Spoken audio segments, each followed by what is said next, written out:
So with the pursuit of purpose, Lindsay was just like tapping on a lot of what I have wrote down to talk about today.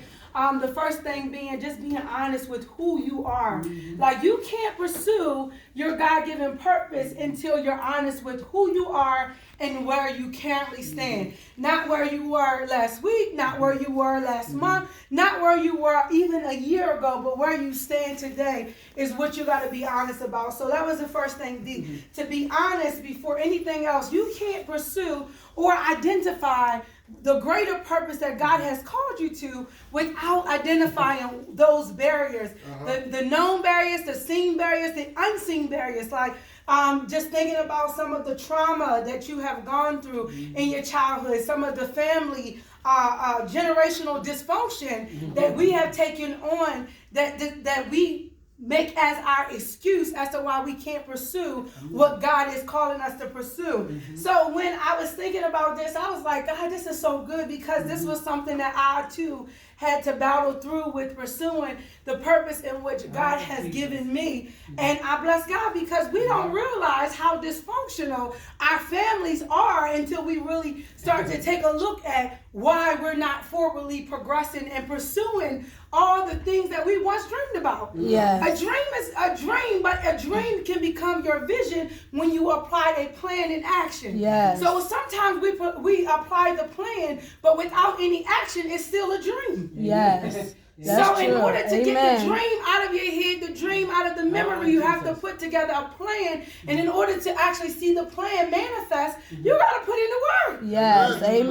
Right? So I was thinking about that. So thinking about those barriers, then like your friend groups, like the people that you surround yourself with, or the people you have surrounded yourself with. I know for me, one of the things that God spoke to me as it relates to me pursuing my purpose was, Shay, you need to surround yourself with mature-minded individuals. And I said, God, that's the truth. He said, sometimes we say, God, I want to be surrounded with like-minded individuals, but like-minded individuals will pacify us when we start pitying. I'm not trying to be deep, but we're going to be real, right? True. So really, when you surround yourself with like-minded individuals, sometimes when people are like you, they'll say, oh, I understand what you're going through, instead of saying, girl, get up, it's time to go. You've been here long enough. You can't stay here any longer. But if they're like-minded, they're going to say, oh, it's okay, you can stay another week. Then a week turned into 2 weeks, 2 weeks turned into a month. And next thing you know, 5 years went by, and God has been calling you to a purpose, and you done missed the purpose because you sitting up there listening to your girlfriend say, stay here. But somebody that's mature-minded is going to let you know that, Lindsay, look, you wasn't right. The way you talked to Devin yesterday, you need to go and tell him that you're sorry. It does not make a difference that God is saying he is the head. Wives, I don't know why I'm going here, but we still have to submit to our husbands because it's the word of God. That's it. Yes, it is. So understanding those family generational dysfunctional things, understanding family, friend groups, past hurts and traumas. This is old relationships. This is ex-lovers. You don't got to be married to them. Then you got to think about the abuse. Some of the triggers. You better come on. Come through here. Forward in your purpose. And if you don't identify those traumas, what you'll find yourself doing is a repeating cycle after cycle. And then you're not moving. So it appears as though you're moving, but you're really standing still. Amen. That's deep. Can I be honest?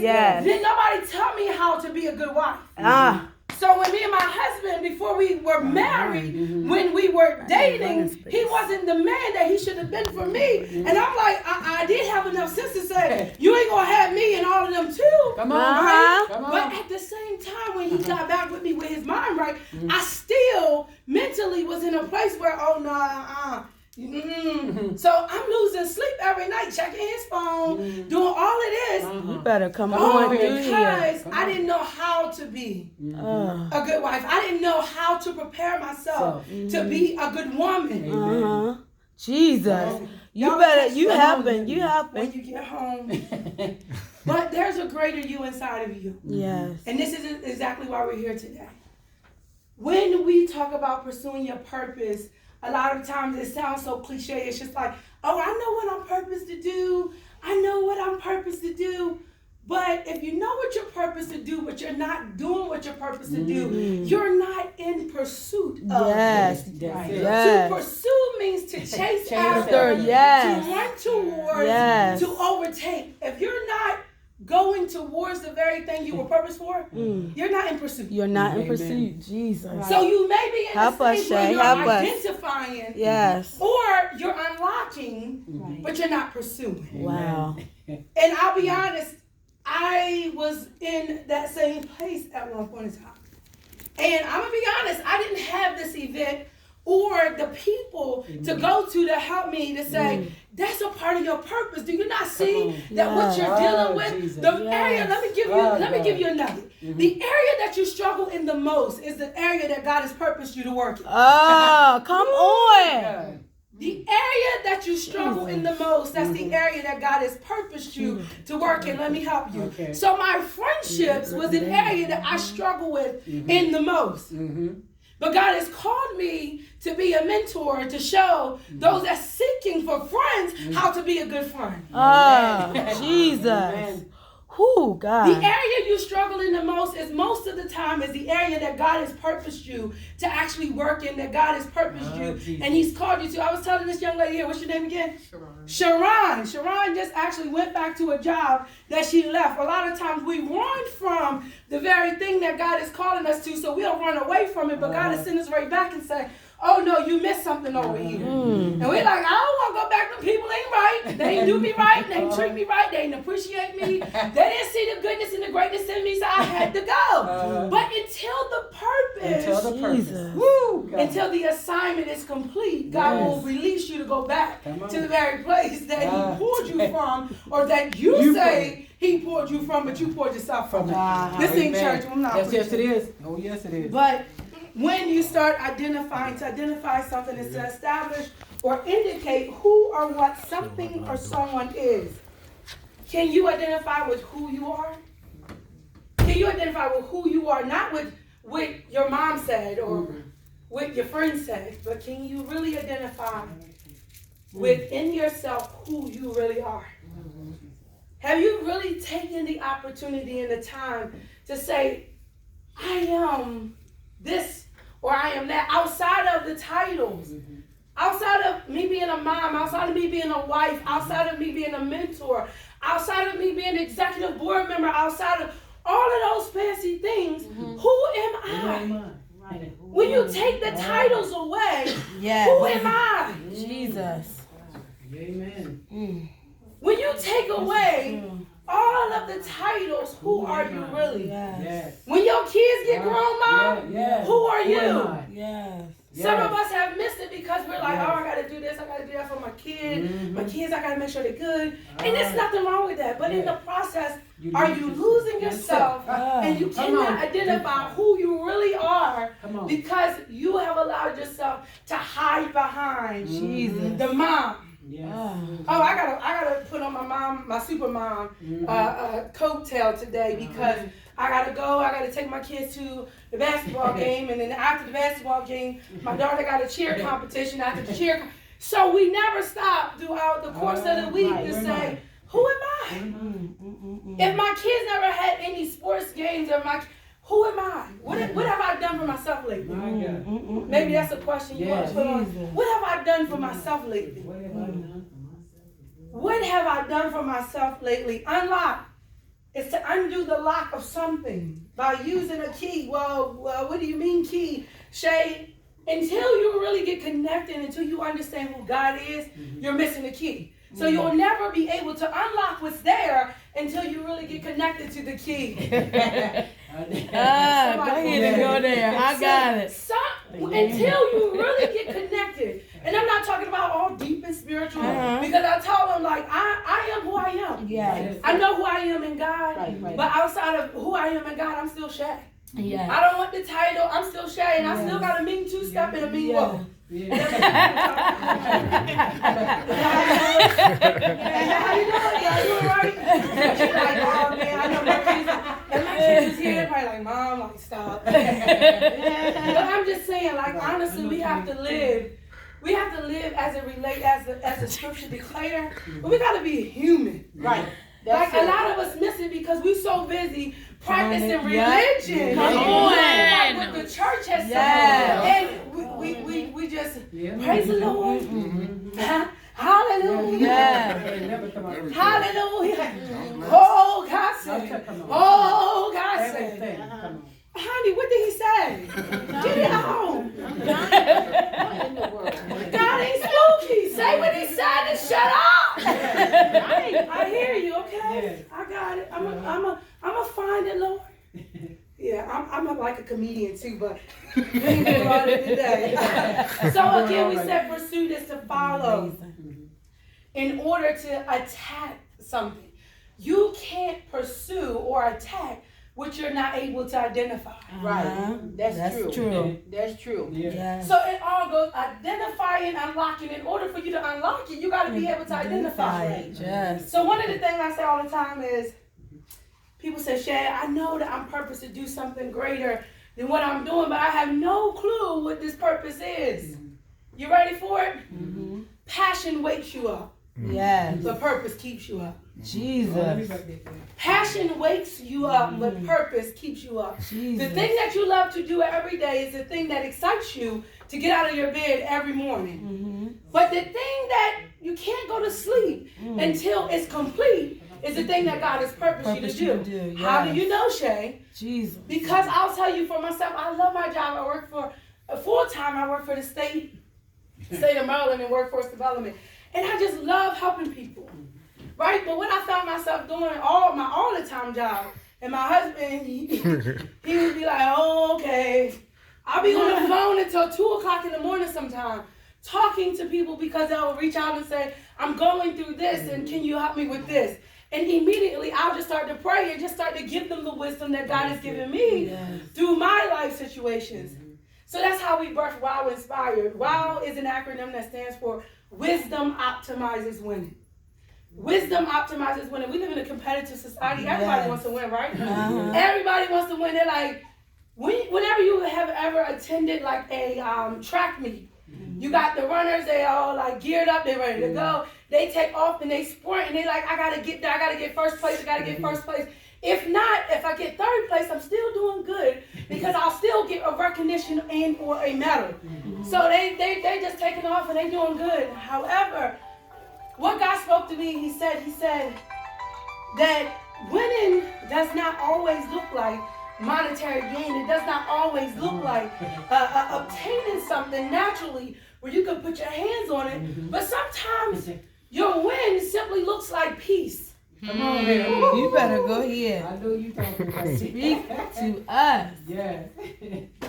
See, y'all ain't gonna like me. Somebody want a new car, I know. $100,000 make you feel real good. But what if you would have all that stuff, right? And you have no peace. No peace. Can't sleep because I'm always calling my brother there. What's your name? Terrell. Terrell.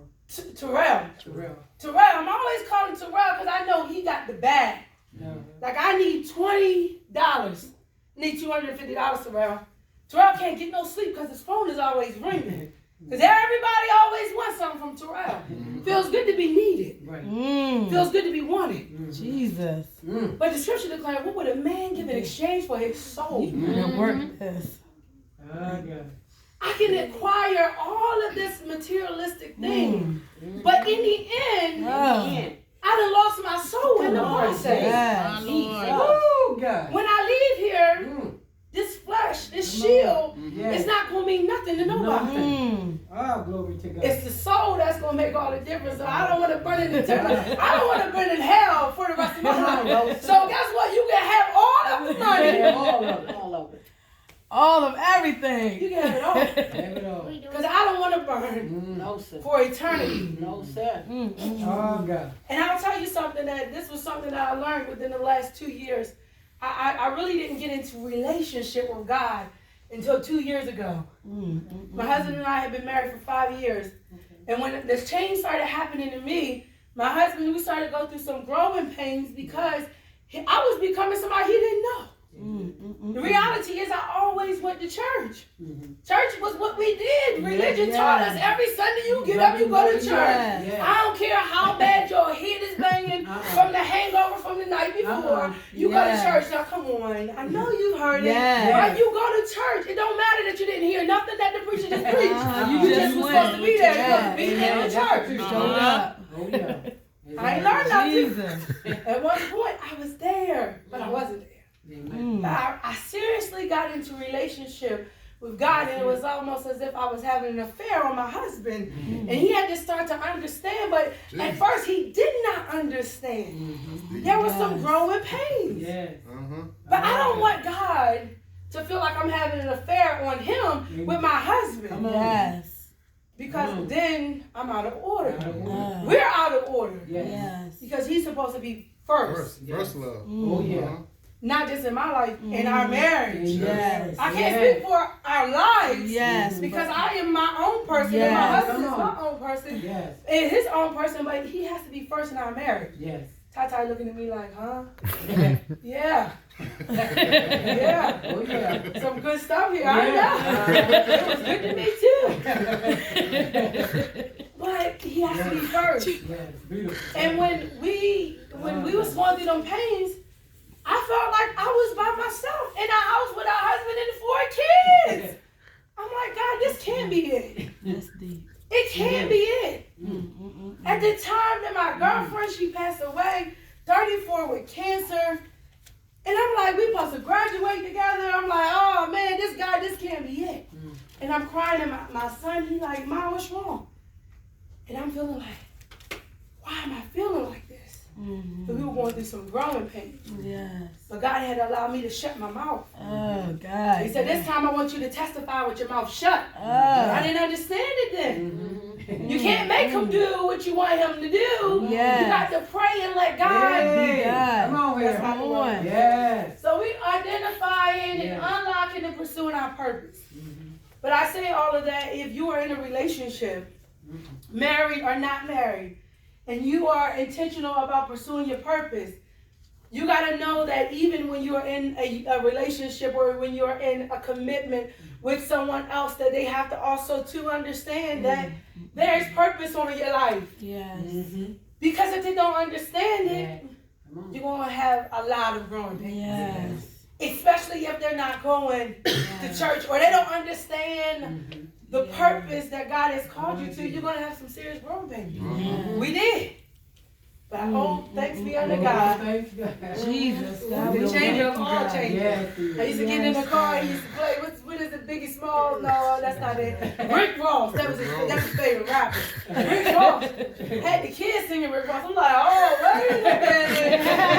I'm like, I don't know what the Rick Ross song is right now. I can't, it's escaping me right now. But yeah, Biggie, that's the one. The kids was Biggie, can't you see? Whoa, wait a second. That Jesus hypnotized you. Oh. I was getting it too. I was like, hold on. They say, now I get in the car, I'm like, Jesus on the main. Oh. Before it was 92 cute, now they like, I'm like, yeah, I like that. I don't have to say nothing. Yeah, I like it. Oh my goodness. I like it. I really do. So, just a couple of scriptures I want to leave with you. Proverbs 19:21 says, many are the plans in a person's heart, but it's the Lord's purpose that prevails. You may have your own plans, however, it's God's purpose.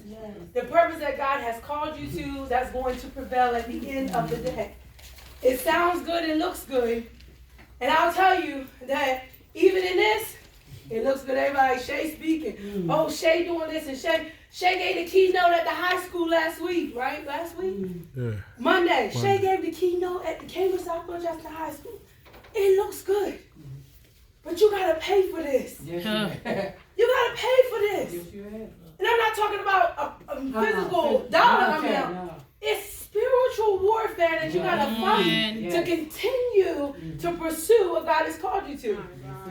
I'll tell you why I'm inspired. We'll be celebrating our first year anniversary March the 28th. Woo woo! A year tell you that in this last year, I have not sought after any platform or event that I have spoken on. And I'm not saying this boasting, but I'm saying it humbly that when God has purposed you for something, people will seek out you. The Holy Spirit will come and find you. They'll send for you. You don't have to go do it. Comes naturally. But you'll have to pay for it. Yes, you will get called, but you won't have to pay for it. And if he can't fight you, guess what he's going to do? He's going to fight him. Can't fight him, he'll come for my kids.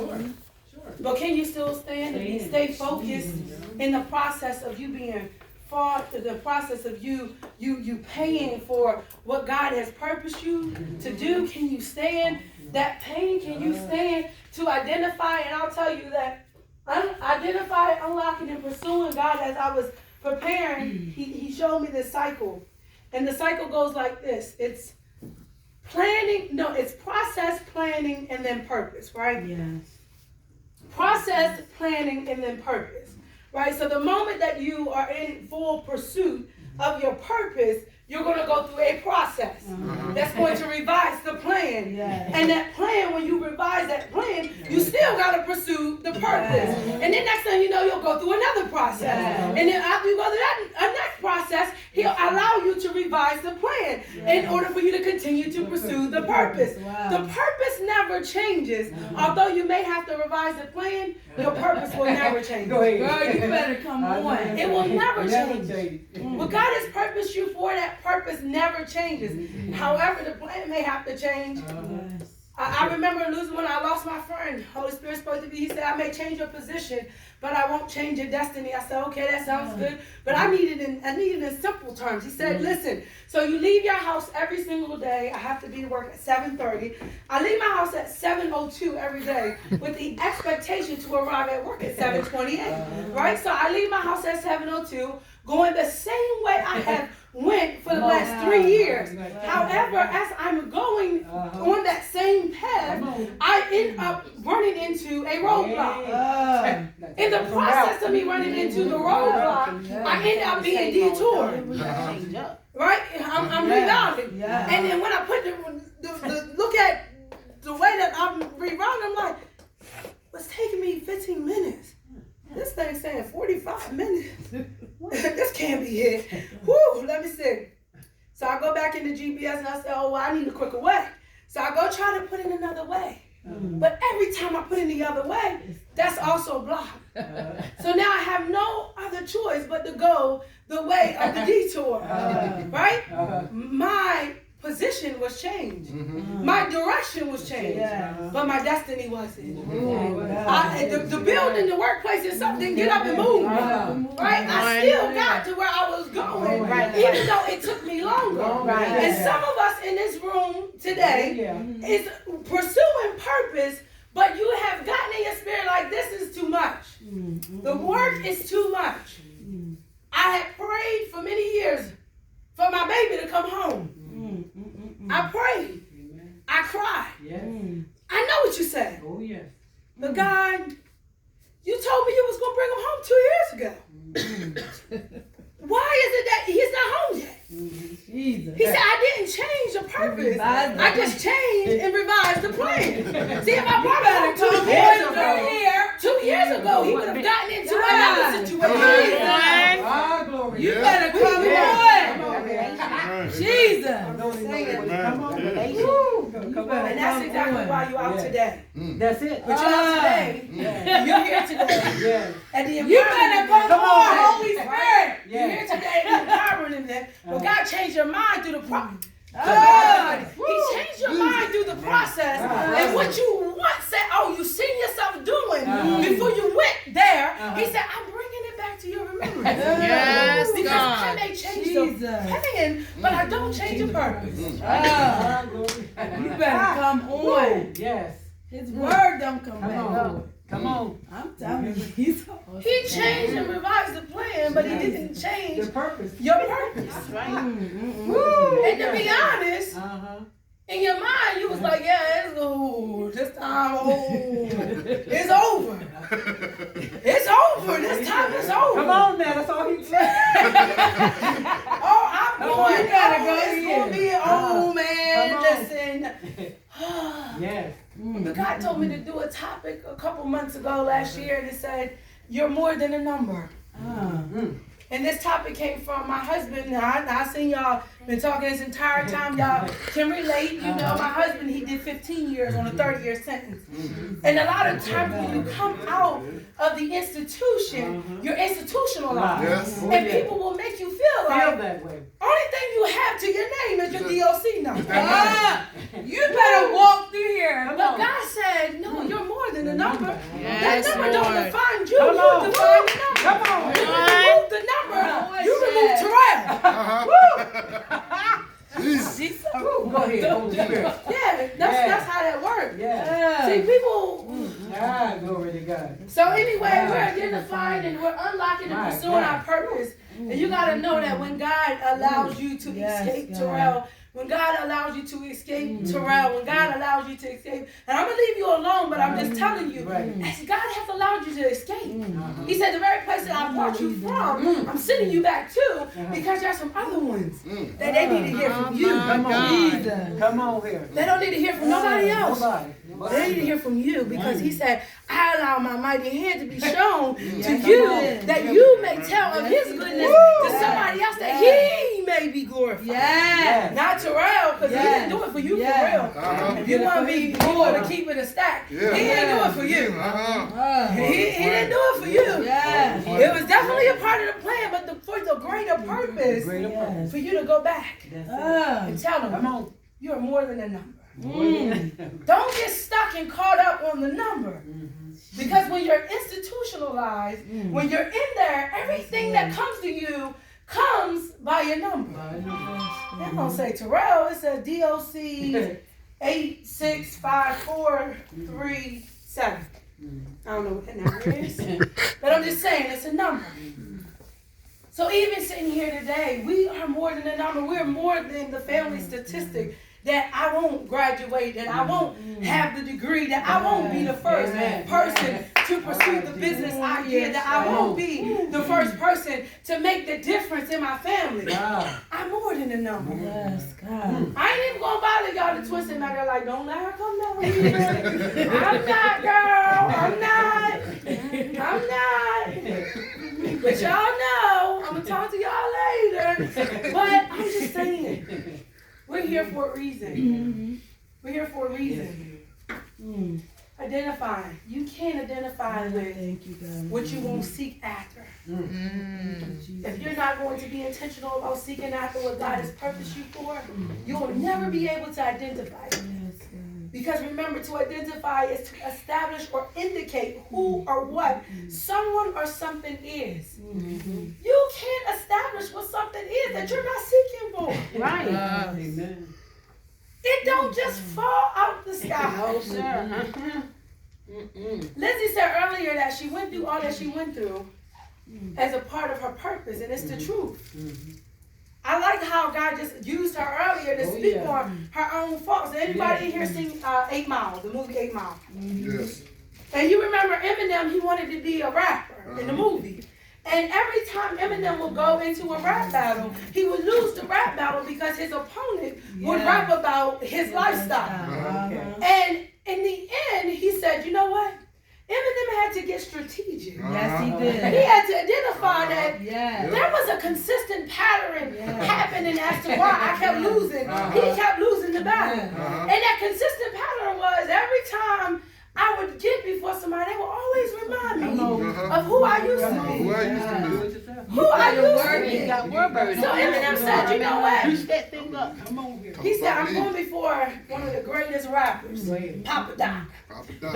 And you know what? I want to go first. Come on, Derek. He said, I want to go first. Cause I ain't gonna I'm give going him to a square chance. my Give him a chance. shoulders back. Come on here. And I'm going to let them know. Like, you can't tell them better than I can tell them about who I was, Yes. who my family is, Come on, where man. I come from. Yes. So if I tell them, Hey. and then I give you the mic and say, oh, well, now you tell them something. Now you tell Papa Doc was stuck. He didn't say nothing. Like, what you gonna say after that? Because you thought you was going to defeat me, but I had to see and identify the pattern to unlock what was down on the inside to then pursue this victory. Yes. Now I said, I don't walk like I got it. Uh-huh. I don't walk like I got it because I do got it. So I just walk like I'm already in it because I'm in it. Some of us need to be doing that today. Mom back there smiling. The glory of God is all over that lady. Oh, yeah. She quiet, Yeah. but you got a relationship. And that's what it's about. That's what it is. People look for us to be in church and we attend church. That's Church is right. amazing. We should want to go to church. We should want to learn. But if you don't have true relationship, if you don't have true relationship, I said this morning, you want the power, but you won't get in his presence. Yes. Come Oh on, my boy. God. It don't work like that. You can't get the power and not get into his presence. Come The on. one that is the source of all power. You want power, but you won't get in his presence. His presence. Come on. Get connected. Oh, God. I thank you, Lord. My Lord. So anyway, Yeah. I'm gonna go ahead and close my book. Take my seat. This is amazing. I'm just saying we have to get to a place where we are identifying and unlocking our purpose and really getting into that pursuit mode because someone's deliverance depends on our obedience. Yes, God, Jesus, that's the truth. Someone's deliverance